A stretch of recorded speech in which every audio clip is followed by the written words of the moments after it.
दिल्ली चुनाव में करारी हार के बाद पंजाब आम आदमी पार्टी में हलचल अब तेज हो गई है। पार्टी के राष्ट्रीय संयोजक अरविंद केजरीवाल ने पंजाब आम आदमी पार्टी के सभी विधायकों को दिल्ली में बैठक के लिए बुलाया है, जिसके चलते पंजाब सरकार की कैबिनेट मीटिंग को स्थगित भी कर दिया गया है। जानकारी के मुताबिक अब यह बैठक 13 फरवरी को चंडीगढ़ में होगी। आपको बता दें कि दिल्ली चुनाव के बाद आम आदमी पार्टी की सरकार अब केवल पंजाब में ही बची है। केजरीवाल कपूरथला हाउस में होने वाली बैठक में विधायकों को पंजाब में 2027 में होने वाले विधानसभा चुनाव के लिए गुरु मंत्र यहां पर देंगे। तो बैठक इसी लिहाज से बेहद अहम मानी जा रही है और तमाम जो विधायक है पंजाब के वो भी चाहते हैं कि इस बैठक को जल्द से जल्द कराया जाए। जी टैक्सी कॉल है और बहुत सारे मसले पर डिस्कस करने को मिल गया। पंजाब के तमाम विधायकों के साथ एक मीटिंग रखी गई है, तमाम पार्टी वर्कर्स मौजूद रहने वाले हैं। क्या कुछ बातचीत होने वाली है? जो सर बताएंगे हमें, तो काम जैसे हमने लोगों के लिए काम करना है, जिस कमिटमेंट के साथ आए हैं, जैसे मेरा संबंध सेहत के साथ है, तो शिक्षा और सेहत ये हमारी 2 प्रायोरिटीज हैं।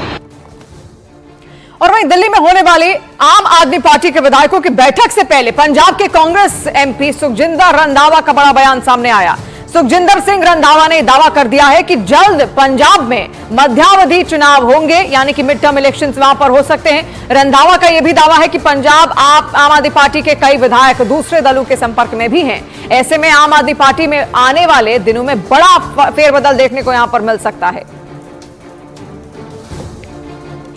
पिछले 5 महीने से पंजाब की कैबिनेट का ना होना और गवर्नमेंट नाम की कोई चीज नहीं है और यहाँ हारने से उनके एमएलए जो हताश हैं, डरे हुए हैं, वहाँ पर जो है मिड टर्म को आएंगे। पंजाब में इतने अटैक्स हुए, किसी एमएलए ने स्टेटमेंट दी कि हम कभी ये दोबारा नहीं होने देंगे। उनके जो विधायक हैं, उनके जो मेंबर हैं कुंवर विजय प्रताप, उन्होंने सीधा कहा कि ये सरकार नकामी है, नहीं चल सकती।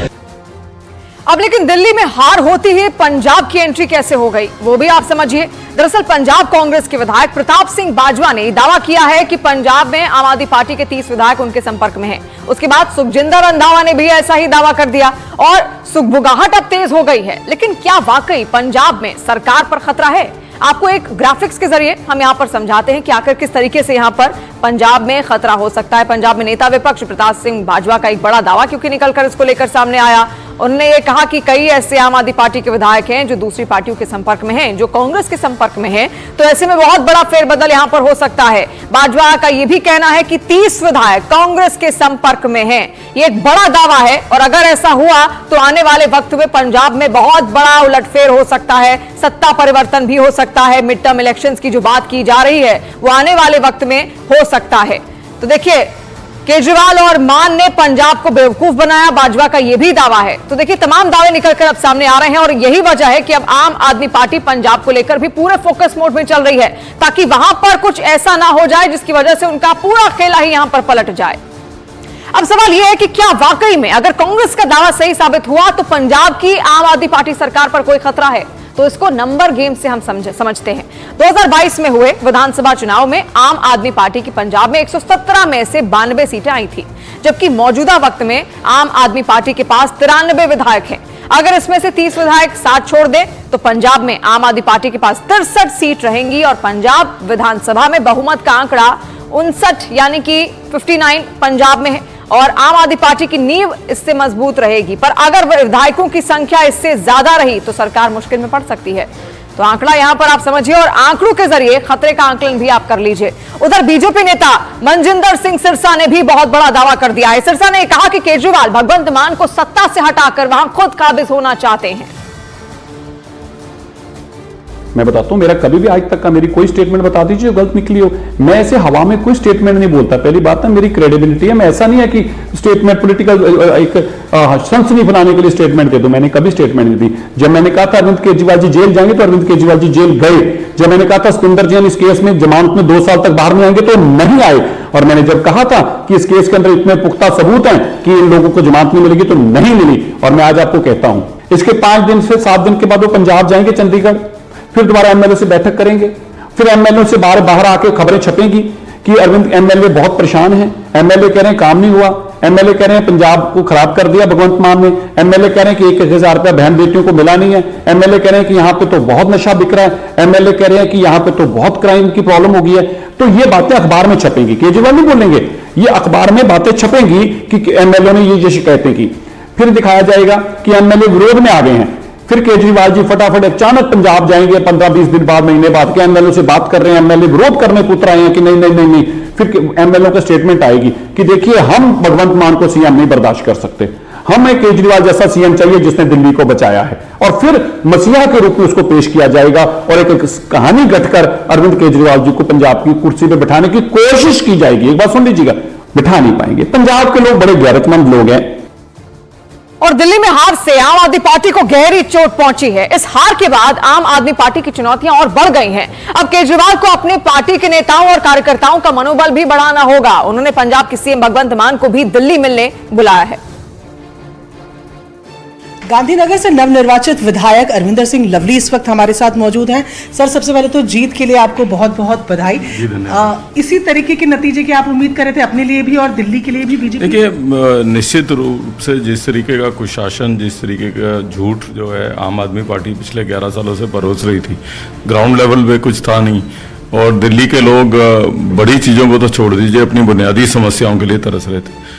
तो निश्चित तौर पे दिल्ली के लोगों का जो मैंडेट है वो नरेंद्र मोदी जी की गारंटी के बाद उनके नेतृत्व में जहाँ विश्वास के प्रति है, वहीं दिल्ली में जो है पिछले 11 सालों में जो दिल्ली की अनदेखी हुई है उसके खिलाफ दिल्ली के लोगों का मैंडेट है।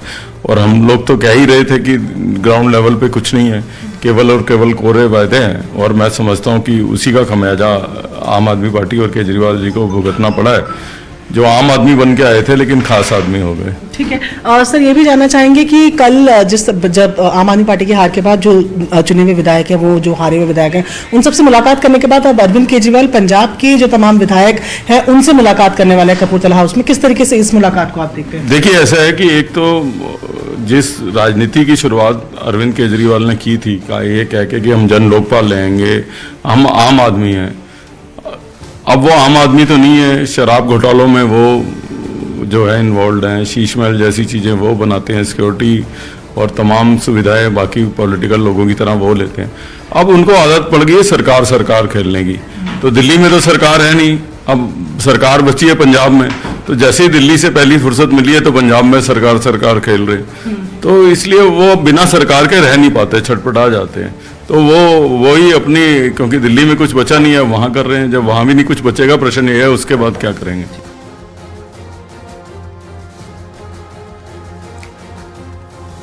और वहीं दिल्ली में आम आदमी पार्टी की हार के बाद पंजाब के प्रभारी और प्रदेश कांग्रेस अध्यक्ष देवेंद्र यादव का बयान भी सामने आया। न्यूज 18 इंडिया से बातचीत में देवेंद्र यादव ने कहा कि पंजाब आम आदमी पार्टी में एकनाथ शिंदे मॉडल लागू हो सकता है। एकनाथ शिंदे मॉडल जो है वो पंजाब में हो सकता है, इसके पीछे आधार क्या है? कुछ जमीन पर चल रहा है, चूंकि आप पंजाब के प्रभारी भी। मैंने बताया कि 6 महीने से वहाँ के विधायक और सब लोग जो हैं वो परेशान हैं, और ऐसी स्थिति में कुछ भी हो सकता है। और कुछ भी का मतलब, हमारे बाजवा साहब बहुत सीजन लीडर हैं, पुराने लीडर हैं, कोई भी बात ऐसी नहीं कहेंगे, बड़ा सोच समझ के उन्होंने बात कही है। 6 महीने में जो डेवलपमेंट्स वहाँ पर हुए हैं वो उसका रिजल्ट कुछ भी किसी भी रूप में सामने आ सकता है। वो एकनाथ शिंदे भी हो सकते हैं, वो स्प्लिट करके अपनी किसी दूसरे के साथ अपनी सरकार बना सकते हैं, ये सारी पॉसिबिलिटी सामने है। तो एकनाथ शिंदे मॉडल ये कांग्रेस की तरफ झुकाव होगा, क्योंकि आप ही वहाँ पे इस टाइम में अगर विधायकों की बात करें, बीजेपी तो वहाँ पर एक मजबूत विपक्ष की भूमिका निभा रहे हैं, और मुझे लगता है कि हम उस बात से बहुत खुश भी हैं और हम लोगों का विश्वास भी जीत पाए हैं।